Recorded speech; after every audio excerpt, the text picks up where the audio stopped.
વિદ્યાર્થીઓ, આજે આપણે CRM એટલે કે ગ્રાહક સંબંધોના સંચાલનના અંતિમ પ્રશ્નો એટલે કે આ યુનિટના અંતિમ પ્રશ્ન તરફ જઈ રહ્યા છીએ. ઘણી વખત આ પ્રશ્ન મોટા પ્રશ્ન સ્વરૂપે, ઘણી વખત એનો પાર્ટ ટૂંકનોંધ સ્વરૂપે પણ પૂછાતો હોય છે. પ્રશ્ન છે ગ્રાહક સંતોષ માપવો, અથવા ગ્રાહક સંતોષ વિશે નોંધ લખો, અથવા ગ્રાહક સંતોષ માપવાની પદ્ધતિ સમજાવો, અથવા ગ્રાહક સંતોષ સમજાવો. મિત્રો, ફિલિપ કોટલર ગ્રાહક કેન્દ્રીય કંપનીઓ માટે જણાવે છે કે ગ્રાહક સંતોષ એ તેનું લક્ષ્યાંક અને સાધન બંને છે. પહેલાં આપણે ગ્રાહક સંતોષ શું છે તેની વ્યાખ્યા જોઈએ. અલગ અલગ લેખકોએ ઘણી બધી વ્યાખ્યાઓ આપેલી છે. એમાં એક સિમ્પલ સરળ વ્યાખ્યા લઈએ તો વ્યક્તિની પોતાની અપેક્ષાઓના સંબંધમાં પેદાશની કામગીરીની અનુભૂતિ કે તેના પરિણામની તુલના કરવાથી જે આનંદદાયક કે નિરાશા અનુભવે છે તેનું નામ ગ્રાહક સંતોષ. મિત્રો, ક્યારેક આનંદ પણ થાય, ક્યારેક નિરાશા પણ થાય.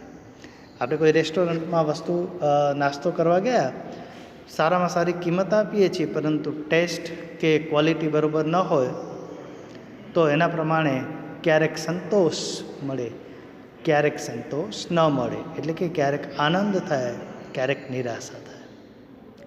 હવે આપણે વાત કરીએ ગ્રાહક સંતોષ અને ગ્રાહક ખુશી. તો મિત્રો, ગ્રાહક સંતોષ અને ગ્રાહક ખુશી શું એક જ બાબત છે? જી નહીં, બંને અલગ બાબત છે. ગ્રાહક સંતોષ કરતાં ગ્રાહક આનંદ એ વધુ સંતોષનું પ્રમાણ દર્શાવે છે. ખુશી જે છે એ વધુ આનંદ આપે છે. જે ગુણવત્તા માટે ગ્રાહક કિંમત ચૂકવે છે તે વસ્તુમાંથી એને આનંદ થાય એ માત્ર સંતોષ છે, પરંતુ વધારે આનંદ થાય એ ગ્રાહક ખુશી છે. હવે મુદ્દો લઈએ ગ્રાહક સંતોષનું મહત્ત્વ કે તેની ભૂમિકા. તો મોટા પ્રમાણમાં સંતુષ્ટ ગ્રાહકો કંપનીને, ધંધાકીય એકમને અનેક રીતે ફાયદાકારક છે. તો એ ફાયદાઓ આ મુજબ છે. મુખ્ય 10 ફાયદાઓ છે. ઘણી વખત માત્ર આ ટૂંકનોંધ પૂછાતી હોય છે. પહેલો ફાયદો આપણે લઈએ તો વધુ પ્રમાણમાં જે ગ્રાહકો છે તે કંપનીને વફાદાર રહી શકે છે. જે સંતોષી ગ્રાહક છે તે લાંબા સમય સુધી વફાદાર ગ્રાહક બને છે. બીજું છે તેઓ વધુ પ્રમાણમાં ખરીદી કરે છે. ત્રીજું છે તે કંપની દ્વારા જે નવી વસ્તુ પ્રોડક્ટ રજૂ થાય તેની અજમાયશ કરે છે, ખરીદી કરે છે, અને સૌપ્રથમ સ્વીકારનારા કે અસ્વીકાર કરનારા પણ તેઓ હોય છે. ચોથું છે તે વારંવાર ખરીદી કરે છે. પાંચમું છે તે કંપનીની બ્રાન્ડની તરફેણમાં બોલે છે, એટલે કે માઉથ પબ્લિસિટી કરે છે.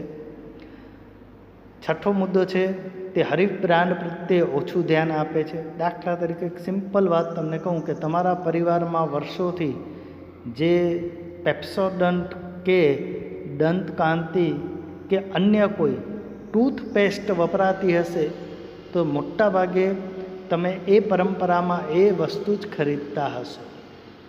મેં માત્ર 2 નામ કીધા છે, હું એનું માર્કેટિંગ નથી કરતો, બરાબર? માત્ર મેં 2 નામ કીધા પ્રોડક્ટના. મૂળ પ્રોડક્ટ ટૂથપેસ્ટ.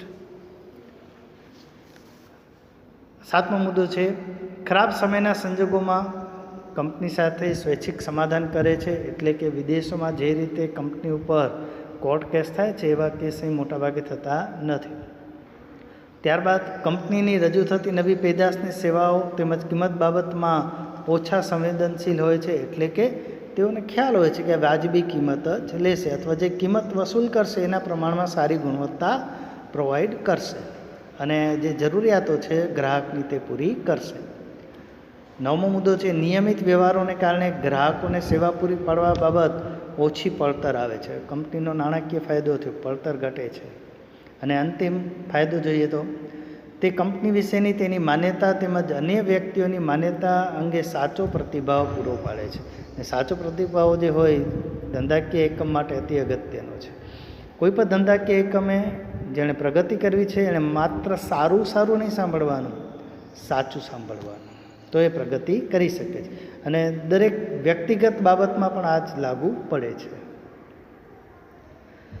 હવે લઈએ ગ્રાહક સંબંધોનું સંચાલન અને ગ્રાહક સંતોષ. ઘણી વખત માત્ર આ મુદ્દો જ પૂછાતો હોય છે.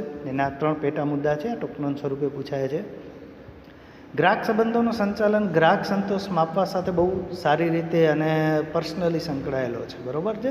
ચીવટપૂર્વક તેના આંકડાઓ માહિતી પ્રાપ્ત કરી અને આપણે એનો સ્ટેટિસ્ટિકલ ડેટા તરીકે પણ યુઝ કરી શકીએ છીએ.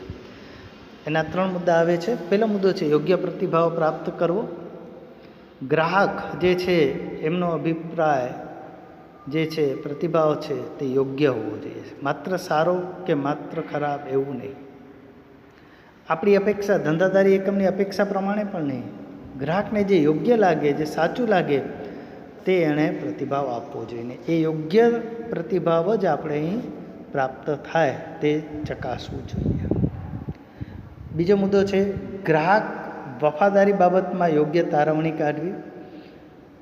આ તારવણી કાઢવું આવશ્યક છે, સરળ નથી, આવશ્યક છે. સંતોષનો મતલબ વફાદારી નથી થતો. વફાદારી એટલે કેટલા લાંબા સમય સુધી ગ્રાહક આપણા સાથે ટકી રહે છે, તો તે આપણે અહીં ચકાસવું પડે છે. અને એના માટે પણ આંકડાશાસ્ત્રીય પદ્ધતિનો ઉપયોગ આપણે કરી શકીએ છીએ.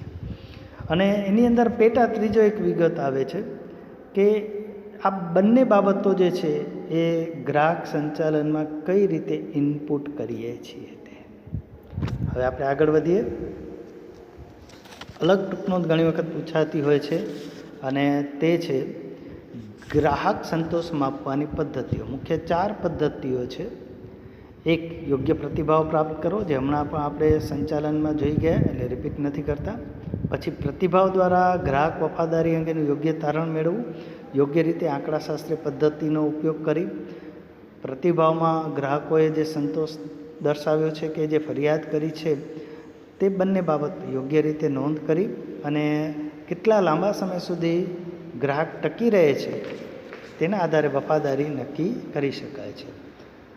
ઉપરાંત આગળ છે ગ્રાહક સંતોષ સૂચકાંક માપો. સૂચકાંક એટલે કે ઇન્ડેક્સેશન પણ થઈ શકે છે, એને CSI કહેવામાં આવે છે.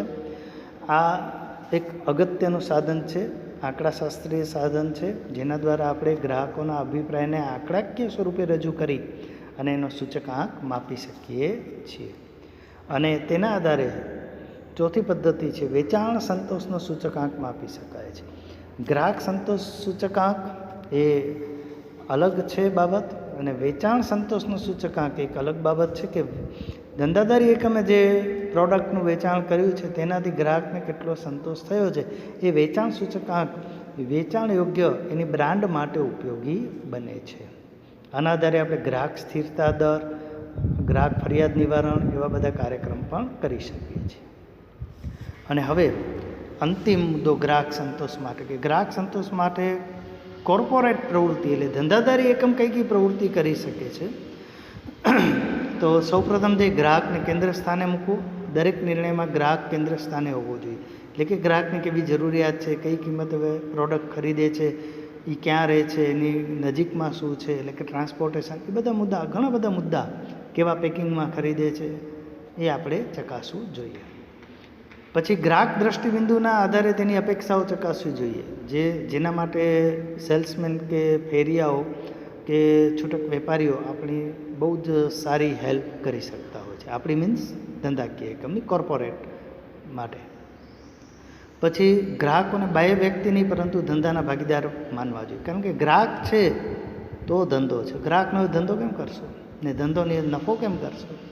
માટે ભાગીદાર છે માનવા જોઈએ. આપણો નફો કદાચ ઘટે અને એનાથી ગ્રાહક સંતોષ વધતો હોય તો તેવી પ્રવૃત્તિ કરવી જોઈએ.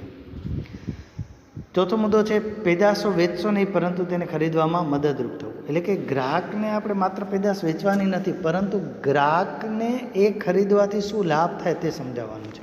એટલે કે ગ્રાહકને ખરીદવામાં આપણે એને સહાયરૂપ થવાનું છે. પાંચમો મુદ્દો છે ધંધાદારી એકમના હિત કરતાં પહેલાં ગ્રાહક હિત ચકાસવું જોઈએ.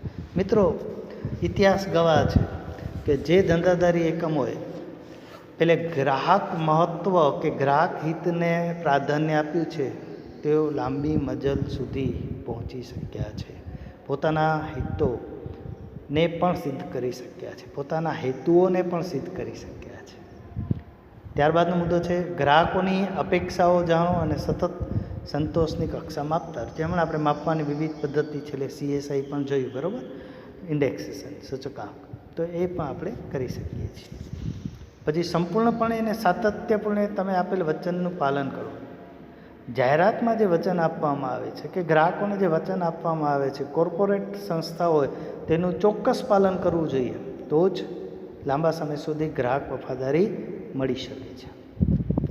પછી 8મો મુદ્દો છે ગ્રાહકોની સારી રીતે સેવા કરવી. સંગઠનના અન્ય તમામ કર્મચારીઓને અન્ય હિતરક્ષકોનો સંકલિત કરો. આપણા કર્મચારીઓને પણ એમાં સંકલિત કરવાના અને ગ્રાહક હિત જળવાય તેવા પ્રયત્ન કરવાના. પછી પ્રોડક્ટ વેચવામાં આવે કે પ્રોડક્ટ વેચ્યા પછીની સેવા પૂરી પાડવામાં આવે. ત્યારબાદનો મુદ્દો છે ગ્રાહકોની અપેક્ષા કરતાં હંમેશા વધુ આપવાનો પ્રયત્ન કરો. મિત્રો, ભારતીય ઘણી બધી કંપનીઓ આવું કરે છે, પરંતુ એમાં ટાટા ગ્રુપનું જે નામ છે એ સર્વોચ્ચ સ્થાને છે. તેઓ ગ્રાહક હિતને સર્વપ્રથમ પ્રાધાન્ય આપે છે. ગ્રાહકની અપેક્ષા કરતાં તેઓ હંમેશા વધુ આપવા માટે પ્રયત્નશીલ હોય છે. ત્યારબાદ છે ગ્રાહકોના પ્રશ્નો અને સૂચનાઓને સાંભળો, આદર કરો, સ્વીકારવા યોગ્ય હોય તે સ્વીકારો. ત્યારબાદ ગ્રાહકો સમક્ષ પેદાશો રજૂ ન કરો, પરંતુ તેના પ્રશ્નોનો ઉકેલ રજૂ કરો. કે ઘણી તમે જાહેરાત જોતા હો, હવે નાના પેકિંગમાં પણ ઉપલબ્ધ શું છે, ગ્રાહકોની જરૂરિયાત સંતોષે છે. નાનું કુટુંબ હોય, મોટા પેકિંગમાં ખરીદીને શું કરે. અંતિમ મુદ્દો છે વિશ્વાસપૂર્વક વાતાવરણ સર્જો, વિશ્વાસને મજબૂત બનાવો અને હરીફ તેને તોડી ન શકે તેવા પ્રયત્ન કરો. તો આ બધી બાબતો પણ કોર્પોરેટ પ્રવૃત્તિનો એક ભાગ છે. તો આ ગ્રાહક લક્ષિતાની વાત કરીએ, એની પેદાશની વાત કરીએ, એની કિંમત, એની ગુણવત્તા, એની અભિવૃદ્ધિ, ગ્રાહક સંતોષ અને ગ્રાહક પ્રત્યેના વફાદારીના સંબંધો. મિત્રો, આ બધા મુદ્દા આવી જાય છે. ક્યારેક આ વિશાળ પ્રશ્ન મોટા પ્રશ્ન સ્વરૂપે પૂછાય છે, ક્યારેક એમાંથી આ કોઈક પાર્ટ ટૂંકનોંધ સ્વરૂપે પૂછાય છે. પરીક્ષામાં જે પૂછાય તે સમજીને યોગ્ય રીતે એનું પ્રેઝન્ટેશન કરજો, નોટમાં ઉતારજો. આભાર.